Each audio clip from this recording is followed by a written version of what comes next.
Here we have some pre-World War II Walther self-loading rifles. This is the Model 1, the hunting version, with the classic sliding safety on the tank. And the other one is the Model 2, the military-style trainer, with a 3-position safety, as we know it from the Mauser 98 system.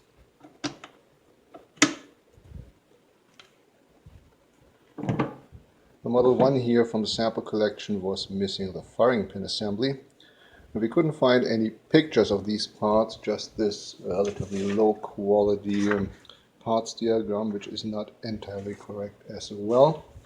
But finally we were able to borrow that rifle from a friend here and were able to inspect the parts we needed. Short explanation to the basic operating system. It's a simple blowback self-loader in 22 long rifle. But additionally here you can turn down the bolt handle, so it's now locking with a lower receiver, and now the bolt cannot move. Now you can operate it like a regular bolt action rifle. Unlock the bolt, pull it back, feed the next cartridge and lock it again. Disassembly is as follows. You have these 3 positions here, and you have to push in that button on the rear end of the upper receiver, but that works only in the middle position of the safe. It does not work in a safe position, does not work in a fire position, it only works if it is in the middle position. First you should lock back the bolt, then push the button completely in and lift the upper receiver out of the stock.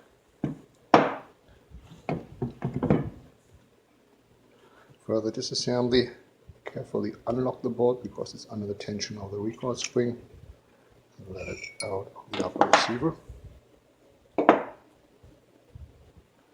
Take out the recoil spring, and now rotate the bolt in a bolt carrier like this. You can take out the firing pin retainer. And here we have what we were missing. Firing pin assembly, the rear part, the firing pin, and the front part. And now there's a spring-loaded detent here that's ensuring the position of the bolt handle respectively to the bolt for the self-loading or the repeating function. So if I pull this out, at some point there will that plunger try to fly out. There you go. And you have to cover this somehow, or some people just do that disassembly procedure in a translucent plastic bag. That works as well. That's the plunger. And here we have the extractor, which is powered by the recoil spring, front end of the recoil spring.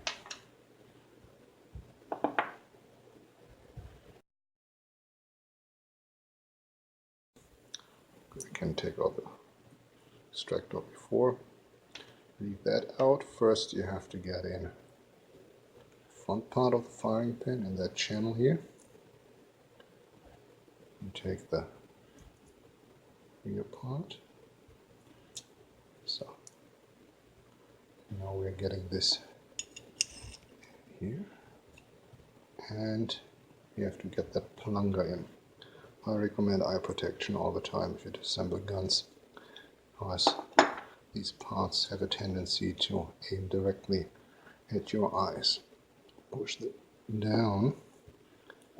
There you go. So I have to insert the retainer for the firing pin. Stay here. So.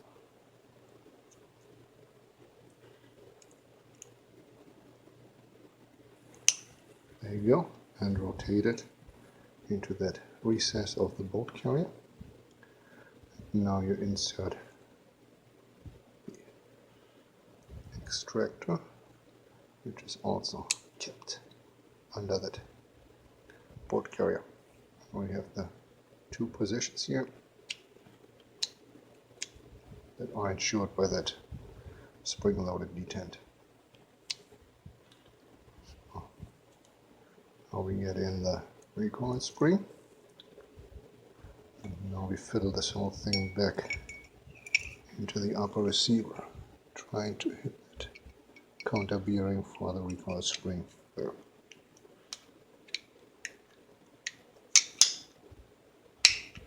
Okay.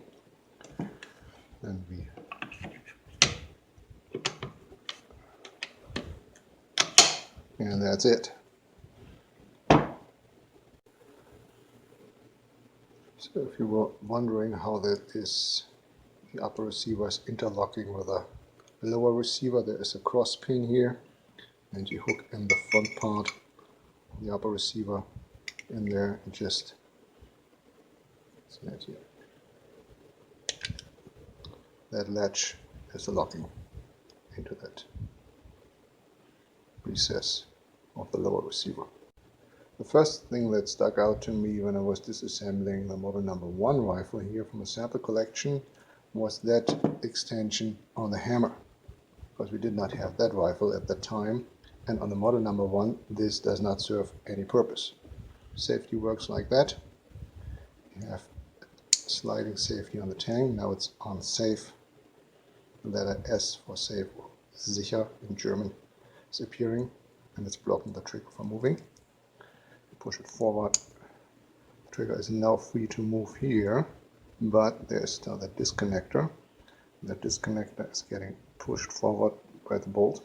It's reaching the front position and now enables the trigger to move. So this is only an arrangement that's needed for the safety system on a model number 2, because this extension is interacting with the lever type safety. So if the gun is decocked, which you can see here, that pin protruding in front of the trigger, that indicates that the hammer is decocked.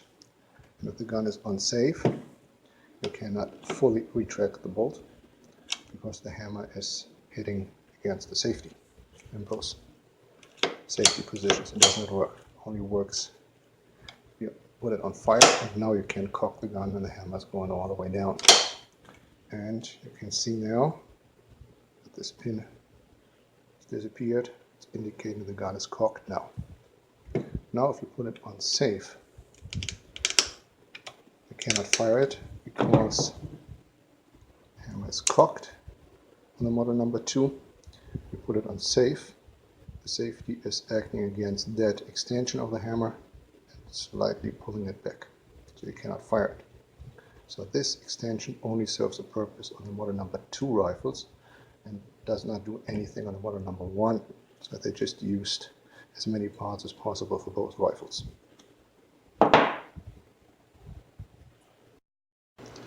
Previously in this video I was referring to the parts diagram, which is showing a few parts that are unique for the Model 2, but it shows the lower receiver being the same for both models, which is not correct.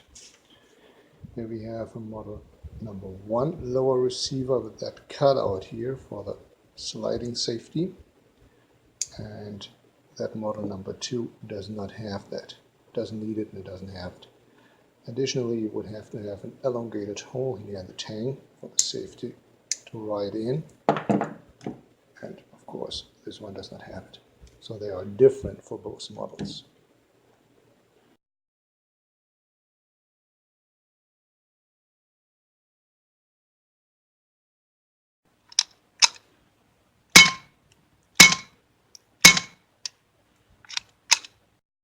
Okay, right back from test firing the rifle. One final aspect.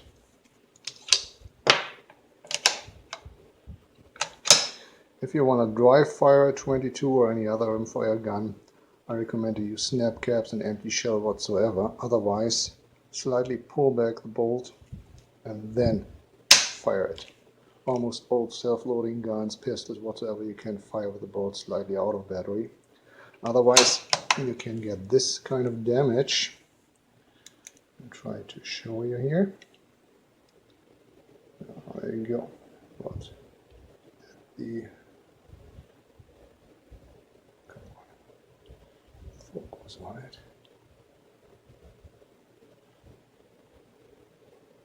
there. At the 11 o'clock position, that's where the firing pin is hitting the rear end of the barrel and leaving that indentation.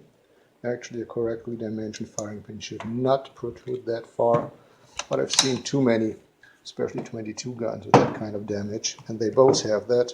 So simply leave the hammer cocked, put the gun on safe, and you're good to go. And it's easier to replace a hammer spring than to repair that kind of damage.